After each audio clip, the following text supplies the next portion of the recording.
according to our next guest, it only shows that the Kremlin is preparing for a long war, and Ukrainians clearly will keep resisting, refueling, and fighting 24/7 for their homeland. So far, they have pushed Russian invaders at least 34 miles away from Kyiv, protecting their capital and their people. With that said, the standoff does not mean an end to all the bloodshed. Chris Costa, Executive Director of the International Spy Museum and former Senior Director for Counterterrorism at the National Security Council, joins me now for more. So, Chris, how is Russia preparing for a long war here, and how long can they last? Hey, Kira, it's great to see you. Well, it's an open question how long they can last, but to be sure, the Ukrainians have an advantage right now. Their morale is high. There's a stalemate. Initially, it was a war of annihilation. The Russians thought this was going to be a quick campaign, and clearly there are indicators that they're now digging in, they're dispersing their forces, and the Ukrainians are conducting, it seems, small unit operations, ambushes, and they're using their capabilities to really begin to attrit Russian forces. And remember, Russians are a long way from home, and they don't understand necessarily what they're doing fighting there. The Russians have demonstrated a complete inability, and they've been inept at their logistics, supplying and resupplying their forces. So, yes, this is settling in for a long war. That does not necessarily mean it's not going to be painful for both sides, because it is now a war of attrition.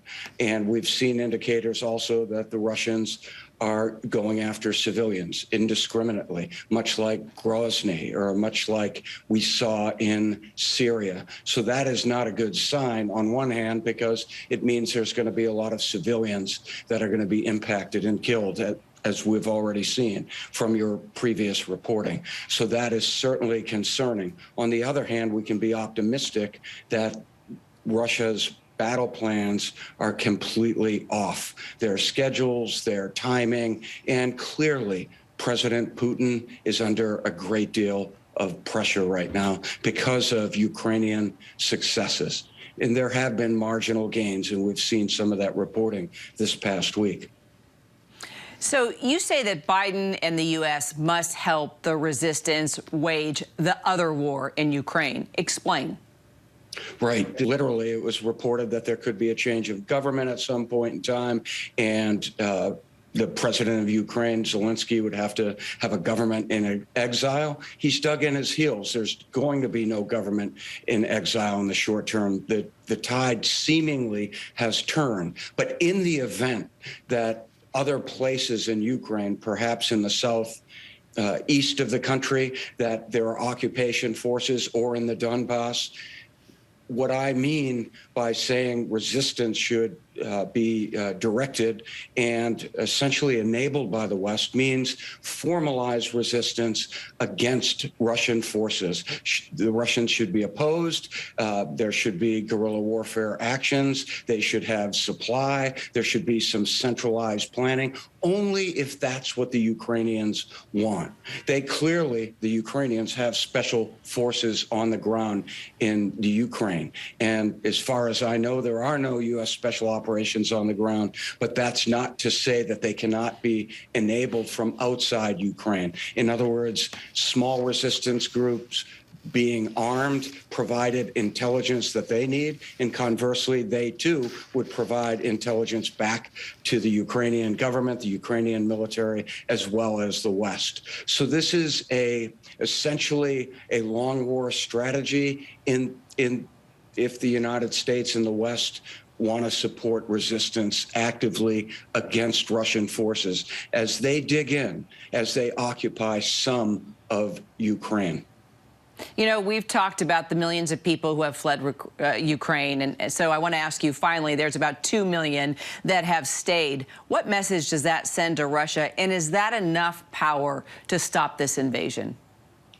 Yeah, Kira, great question. So I think it underscores and demonstrates the resiliency, the strength of the Ukrainian people, the strength of President Zelensky.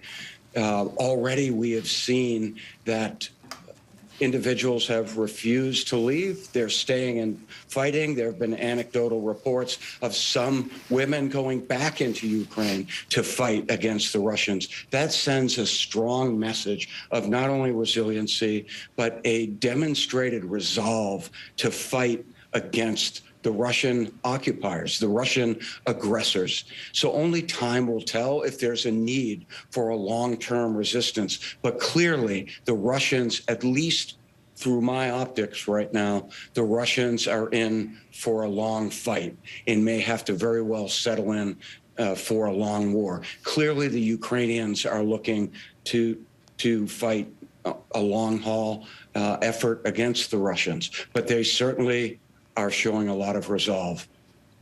Chris Costa, always great talking to you. Thank you so much. Thanks, Kira.